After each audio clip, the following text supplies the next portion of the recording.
조갑제 TV 시청자 여러분 안녕하십니까. 2021년 3월 10일 오후 6시입니다. 문재인 대통령이 수석 보좌관 회의에서 한 발언이 화요일 정도 되면은 보도가 되는데 저는 그날 오전부터 기분이 안 좋습니다. 또 무슨 이야기를 하고 또 무슨 논리를 폈는데 이걸 또 소개 안 해줄 수도 없고 말도 안 되는 말을 소개해 준다는 게 이게 참 보통 고역이 아닙니다. 오늘 또 비슷한 현상이 벌어졌어요. 더불어민주당 원내대표단 초청 간담회에서 한국토지주택공사 직원들의 땅 투기 의혹과 관련해 가지고 이런 이야기를 했습니다. LH 문제는 대단히 감수성 있게 받아들여야 하며 국토부와 LH는 국민 눈높이에 맞게 다가갈 수 있어야 한다 라고 말했다고 강민석 청와대 대변인이 밝혔습니다. 이게 도대체 무슨 말입니까? 왜 이렇게 말을 어렵게 하죠? LH 문제는 대단히 감수성 있게 받아들여야 한다. 이런 말을 하는 사람은 감수성이라는 말에 혹합니다. 야, 감수성이란 말 쓰면 근사하게 보인다 이거죠. 그 단어가 가지고 있는 어떤 품격이 있어요.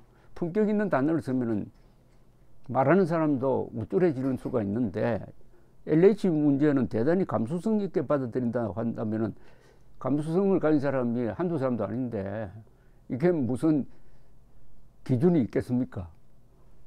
LH 문제는 국민이 분노하고 있다 뭐 이렇게 하면 될 텐데, 그리고 국토부와 LH는 국민의 눈높이에 맞게 다가갈 수 있어야 한다. 이거 국민 눈높이를 주장하는 사람은 조심해야 됩니다. 거의 80~90%가 이거 사기적 의도로 하는 겁니다. 국민의 눈높이 좋아하는 사람이 거짓말쟁이 대법원장 김명수 아닙니까? 국민 눈높이에 맞춘 재판이 좋은 재판이라고 합니다. 국민 눈높이가 그런데 몇 개죠? 5천만 국민의 국민 눈높이가 다 다른데 그걸 어디 눈높이에 잡습니까? 좌파의 눈높이에 잡아야 되느냐 아니면 애국 인사들의 눈높이에 잡아야 하느냐, 이거는 말도 아닌 걸 가지고 국민 눈높이에 맞춘 국민을 위한 재판이 좋은 재판이다. 이게 김명수 대법원장이 하는 이야기입니다. 눈높이 이야기하는 사람 조심해야 됩니다. 그런데 김명수 대법원장의 말은 이런 뜻입니다. 국민 눈높이라고 해놓고 사실은 인민재판 하자는 겁니다. 국민의 눈높이는 재을 수가 없으니까 요게 국민의 눈높이다라고 주장하고 들고 일어나고 하는 일단의 세력, 그 사람이 국민의 눈높이를 대표한다 이렇게 딱 규정하고 거기에 맞춰서 재판하고 정책을 펴자는 이야기죠. 그게 인민재판 아닙니까? 여하튼 말도 아닌 이야기를 또 소개를 해드렸습니다. 이어서 그러려면 국민 공감을 받을 수 있도록 발빠르게 근본 대책을 만들어내야 한다. 이거 뭐 하나마나한 이야기 아닙니까? 비가 오면 우산을 써야 된다는 말하고 똑같잖아요. 그중 하나가 이해충돌 방지를 제도화하는 것일 수 있다. 이해충돌이란 말 나오니까 또 근사하게 보이죠. 이해충돌이라는 게 뭐냐? 공무원이 해서는 안 될 일이 법으로 정해져 있습니다. 이거 이해충돌 방지를 제도화하는 거 이미 잘 되어 있습니다. 그걸 어기는 데 문제가 있는 거지. 이걸 어기는 사람을 잡기 위해서 또 다른 법을 만들면은 그럼 범죄가 한번 생길 때마다 법이 하나씩 늘어가잖아요. 공직자들이 이해충돌을 방지하는 입법까지 이번에 나아갈 수 있다면 투기 자체를 봉쇄할 수 있다. 그동안 이거 안 했습니까? 정관 예우를 못하게 한다 등등등등. 지금 법 가지고 충분히 할 수 있습니다. 새로 법 만들 필요 없어요. 공직자가 지위를 남용하여 사익을 추구하는 경우를 막을 수 있고 또 다른 제도로 투기할 경우 오히려 손해가 되게 한다면 보다 투명하고 공정한 사회로 나아가는 전화위복이 될 수 있을 것이다. 이런 유의 이야기는 아마 시청자 여러분 수백 번 들었을 겁니다. 이게 얼마나 공허한 이야기입니까? 공허한 이야기입니까?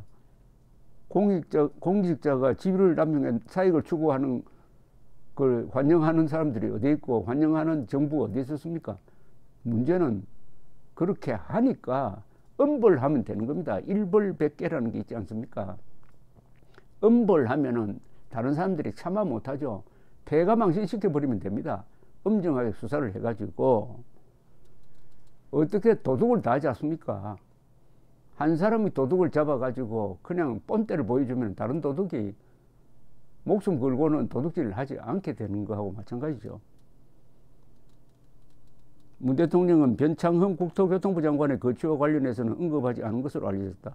아니 변창흠 국토교통부 장관을 단호하게 날려버리는 게 지금까지 설명했던 대책 중에서 훨씬 효과가 있는 대책이 될 것이라고 보입니다. 이 민주당 김태년 대표 직무대행이 했다는 이야기도 공허하기는 마찬가지입니다. 위기를 기회로 만드는 것도 능력이다. 이거 누가 하고 말장난하는 겁니까? 이거 위기를 기회로 만드는 것도 능력이랍니다. 그러면은 능력을 발휘하려면 계속 위기가 생겨야 되는 것 아닙니까? 아니 능력을 발휘하기 위해서 없던 위기도 계속 만들어 가지고 영웅이 되겠다는 것인지, 공직자 공공기관 직원들이 그들의 투기에 대해 원천적으로 접근하지 못하도록, 부패에도 접근하지 못하도록 법과 제도를 만들어 한국 사회를 발전할 수 있는 기회로 만들겠다. 난데없이 한국 사회 발전은 왜 나옵니까? 한국 사회 발전론이 지금 여기서 나오게 생겼습니까? 간단하죠. 검찰의 특수수사권을 강화하겠다. 검찰 개혁은 사안 권력을 수사하는 것이다. 이래도 이제는 믿을 사람 없습니다만은 검찰의 공직자에 대한 수사에 대해서는 아무도 개입하지 못하도록 하겠다. 아니면은 저 나간 윤석열 총장을 다시 복귀시키겠다. 뭐 이 정도로 이야기하면 모르겠습니다. 가덕도 신공항에 대해서도 한마디 했습니다. 가덕도 신공항은 단순히 동남권 거점공항 마련 차원에서 추진된 게 아니라 국가 균형 발전을 위한 부울경 메가시티 핵심 고리이자 신항만 도시로 연계하여 물류도시 효과를 극대화하기 위한 구상이다.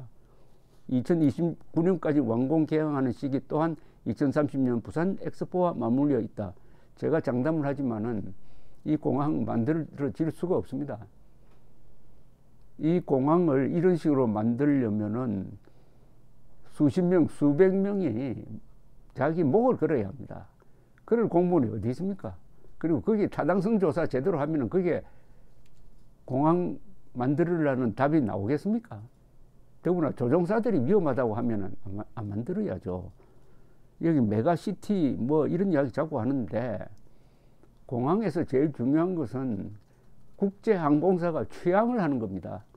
국제항공사가 들어오지 않으면은 국내 항공 가지고 가덕도 공항을 운영할 수가 있느냐 이야기입니다. 인구 지금 한 800만 정도 되죠.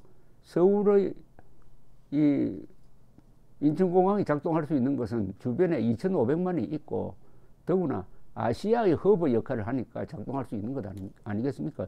더구나 그 가덕도 공항보다 더 가까운데 김해공항이 있는데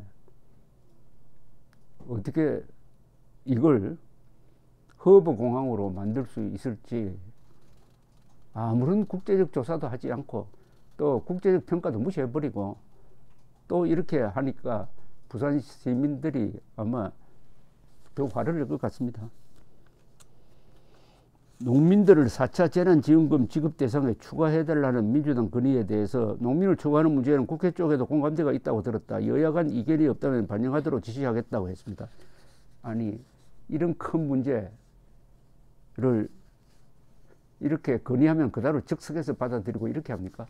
이런 주먹구구가 어디 있습니까? 최근에 경기도 사는 시민 이야기를 하는 사람 들었습니다. 가족 6명인데 이재명 씨가 1인당 10만 원씩 준다고 해가지고 60만 원을 받았는데 그 집에 사는 사람은 4명밖에 없답니다. 2명은 외국에서 산대요. 근데 여기 있으니까 20만 원을 받았다는 겁니다. 받으면서 욕을 했다는 겁니다. 이런 식으로 돈을 팡팡 쓰는데, 그러면서 그 돈으로 친구들 밥 사줬다는 건데, 이런 문재인 정권에 대해서 국민들이 화만 내면은 이게 병에 걸리니까 투표를 통해서 그 스트레스를 해소해야 합니다. 이제 투표일 20여일밖에 남지 않았습니다. 4월 2일, 4월 3일 사전투표에 많이 나가야 합니다. 감사합니다.